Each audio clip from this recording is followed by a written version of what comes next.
আরও একটি ঝলমলের ব্লগে তোমাদের অনেক অনেক ওয়েলকাম। তো বন্ধুরা সবাই কেমন আছো? আশা করি সবাই ভালো আছে, সুস্থ আছে।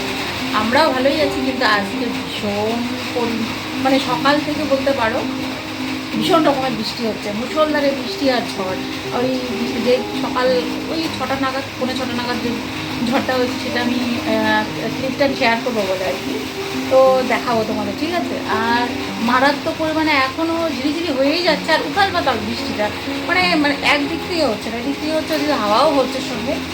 আর আজকে বিশেষ কিছু রান্না বাড়া নেই, আজকে রয়েছে রাতেবেলা নেমন্তন্ন। জানি না যেতে পারবো কি না, মানে মাম্মার পাপার কলিগের বিয়ে রয়েছে, তো সেখানে যেতে হবে আমাদের, শিলিগুড়িতেই হচ্ছে। তো জানি না, এরকম বৃষ্টি থাকলে তো আর বেরোনো যাবে না বাড়ির থেকে। দেখি কতটা কী করা যায়, যদি যাই সেটাও তোমাদের সঙ্গে শেয়ার করবো। তো দেখি তাদের সঙ্গে তা আর এটা করি রে। আজকে তেমন কিচ্ছু করলাম না, এই যে চিংড়ি মাছের মালাইকারি, কিন্তু আবার মালাইকারি নাও বলতে পারো, কারণ মালাই আজকে দুধটাও কম ছিল, ওই কারণে না মালাইটা কম করতে পারলাম। কারণ আমি তো বাড়িতেই মালাইটা করি, তারপরে দিই। আর এই যে দেখো হয়ে এসছে, শুধু ইসেটা দেবো এখন, ওই গরম মশলাটা দেবো, যে রেখেছি কেটে। আর এই যে কয়েকটা বাসন রয়েছে, সকালে আমি আজকে খাবো রুটি, আর এই একটু করলাম ভাজাভুজি। এই যে মামার রয়েছে সয়াবিন তরকারি, আর ভাতটা আজকে করে রেখেছি একবারে। গ্যাসটা পাওয়াই যাচ্ছে না, বুক হয়ে গেছে আমাদের। আর এখন মামার পাপা পরশুদিন না নিয়ে গেছিলো সিলিন্ডারটা, থাকা সিলিন্ডারটা অফিস থেকে পায় নাকি, ওখানে গিয়েও দেখছে যে অফিসেও নেই। মানে কী যে অবস্থা হবে যাই না, দেখি ইন্ডাকশন ওভেন নিতে হবে মনে হচ্ছে। মানে এত ক্রাইসিস না এখন, মানে ভালোই লাগছে না। মানে এত এই বৃষ্টির মধ্যে মানে কী করবো না করবো, তারপরে গ্যাস নিয়ে যে কী হবে ভগবান। 1 মাস যায় একটা গ্যাস, আজকে 4 তারিখে লাগিয়েছি, গত মাসের 4 তারিখে লাগিয়েছি, আজকে 6 তারিখ। একটু একটু ভয় ভয় হচ্ছে বটে, কিন্তু দেখি কী করা যায়। আর এই যে প্রথমে একটা নাইটি পরেছিলাম জানো তো, আর চিংড়ি মাছটা খুলতে গিয়ে মানে ফ্রিজে এত মানে হার্ট বরফ হয়ে গেছে, খুলতে গিয়ে একদম মুখে চোখে পুরো শরীরে একদম নাইটি ভিজে একাকার। তারপরে নাইটিটা আবার চেঞ্জ করলাম, এই জন্য করলাম।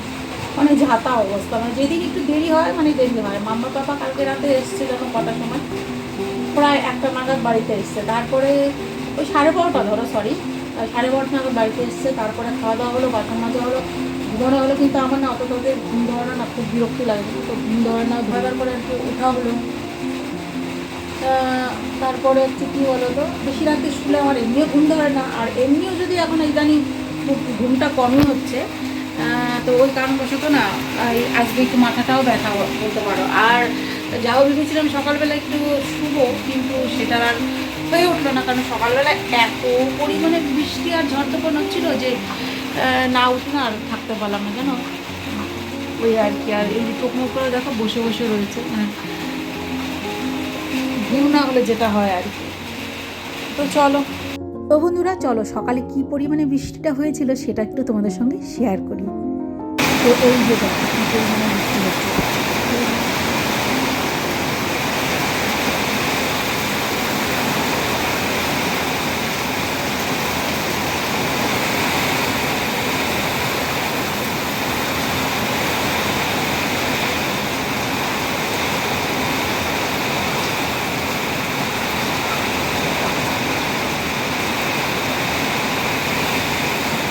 আর তখনও কিন্তু বেশ হাওয়া হচ্ছিলো, দেখতে পাচ্ছেন মুষলধারে বৃষ্টিতে কোনো কথাই নেই, কিন্তু হাওয়াটা একটু কমেছিল বটে।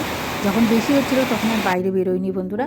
তো যাই হোক, দেখলেই তোমরা মুষলধারে হচ্ছিল বৃষ্টি। আর এই দিকে তারপরে আমার কিন্তু রান্না কমপ্লিট হয়ে গেছিলো। বেশি আগেই দেখালাম যে অল্প বিস্তর রান্না করেছি, এই চিংড়ি মাছের মালাইকারিটা করেছি।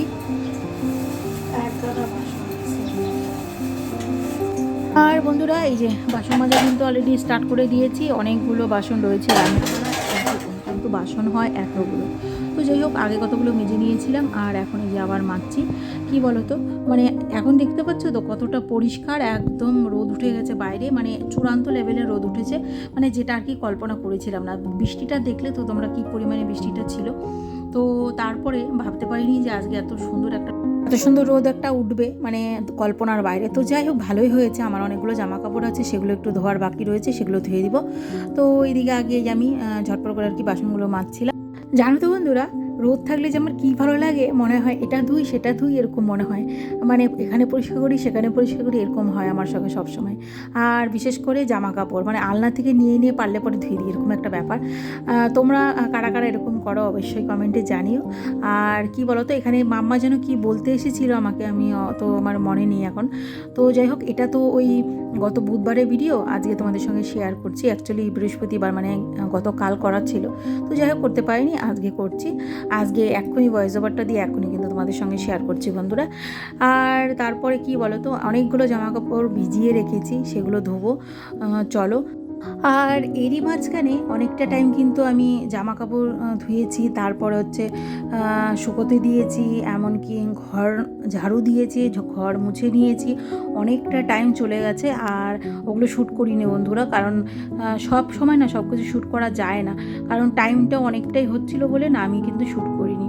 তো যাই হোক, তারপরে কিন্তু এই যে আমি চলে এসেছিলাম ঘরটাকে এখন গুছিয়ে নিতে, মানে বলতে পারো সোফা কাভারগুলো কবে থেকে লাগানো হচ্ছে না, তো সেটাকে লাগাবো। আর যেহেতু পিরিয়ডের শেষ দিন, সেহেতু সব কিছু আমি, তোমরা জানোই, সব কিছু আমি ধুয়ে দিই, সব কিছু মানে সব কিছু ঘরে যা যা থাকে।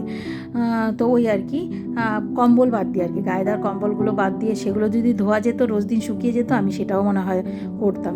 তো যাই হোক, এদিকে আমি সব তুলে দিয়েছি, আগেই বললাম সকালে, তো ভিজিয়ে রেখেছিলাম, ধুয়ে দিয়েছি, এখন লাগানোর পালা সব কিছু। তো এগুলো করেই গিয়ে মামাকে স্নান করাবো, তারপরে আমি আর কি স্নানটা সারবো। পর্দাগুলো লাগানো হয়ে গেল, দরজার পর্দাগুলো আগেই লাগিয়ে নিয়েছিলাম, তারপরে এই যে দেখলেই জানালাটা লাগালাম, এখন বিছানাটা ঠিক করে নিচ্ছি। আর আমি আজকে এখন একটু লাগিয়েছি মুখে, ওই বিয়েবাড়ি যাব বলে কথা, বলো সে যেতে পারি না পারি সেটা পরের কথা, কিন্তু ওই যে দেখো আমি একটু নকশা করছিলাম আর কি। তো ওই যে লাগিয়ে নিয়েছিলাম স্ক্রাব বলতে পারো, তো লাগাই না, সম্ভবত অনেক দিন হয়ে গেল কেনা, কিন্তু ওই যে আমি এগুলো লাগাতে তেমন একটা ভালোবাসি না, কারণ আমার স্কিনের প্রবলেম বলতে পারো সবসময়ই থাকে, কারণ রোদে গেলে যেমন মুখ তেমনি হয়ে যায়, তাই ওই কারণে না আমি রাগ করে লাগাই না বলতে পারো, কিনি ঠিকই কিন্তু লাগাতে একদম ইচ্ছা করে না। তো আজকে বিয়েবাড়ি যাব, তাই জন্য আর কি ভাবলাম যে লাগাই। আর স্কার্ফটা থাকবেই বা কয়দিন বলো, তো এত টাকাতে কিনে যদি ইউজই না করি তাহলে আর করলাম কি, তো ওই কারণে আর কি বেশি বেশি করে এখন না লাগিয়ে নিচ্ছি। ভেবেছি এবার আর বেশি দিন মানে রাখবো না, ফেলে দিব, থাকলেও ফেলে দিব। তো আর কি, আমার আবার মাইগ্রেনের প্রবলেম, তো বেশি যদি আমি মুখে ঠান্ডা জাতীয় জিনিস লাগিয়ে রাখি, বেসন টেসন লাগাই বা কিছু লাগাই না, আমার না খুব মানে মাথা ব্যথা করে, তো ওই কারণবশত আমি অনেক দিন লাগাইনি, অনেক কিছুই লাগাইনি। তো এখন কোনো কিছুই লাগাই না যদিও বলতে পারো, এই কয়দিন থেকে একটু এটা লাগানো স্টার্ট করেছি, ওই মুড হয়তো মাঝে মধ্যে। তো যাই হোক, এই যে এই মাঝখানে তোমাদের সঙ্গে কথা বলতে বলতে বালিশের কাভারগুলো লাগানো কমপ্লিট হয়ে গেলো, এগুলো কমপ্লিট হয়ে গেল। এখন এই যে কম্বলের পালা, এই কম্বল দুটোকে ভালো করে কর্নারের দিকে একটু ভাঁজ করে রেখে দিই, তারপরে না মাম্মাকে স্নানটা করিয়ে দেবো, কারণ অনেকটা টাইম হয়ে গেছে, তো অনেকটা টাইম হয়ে যাওয়ার কারণে কি তোমাদের সঙ্গে অনেক কিছু কিন্তু আজকে শেয়ার করলাম না। তো যাই হোক, চলো কম্বলগুলো ভাঁজ করি। আর এবার না কম্বল ছাড়াই যাচ্ছে না বলতে পারো, মানে বৃষ্টি হলেই ঠান্ডা লাগছে, মানে বুঝতেই পারছি না কেমন যে আজকাল ওয়েদার হয়েছে, মানে ঠান্ডার দিনে ঠান্ডা পড়ছে না, গরমের দিনে ঠান্ডা পড়ছে, মানে বোঝাই মুশকিল। তো যাই হোক, এই যে গুছিয়ে নিলাম, বলো তাহলে এখন সোফাটাকে একটু গুছিয়ে নিই।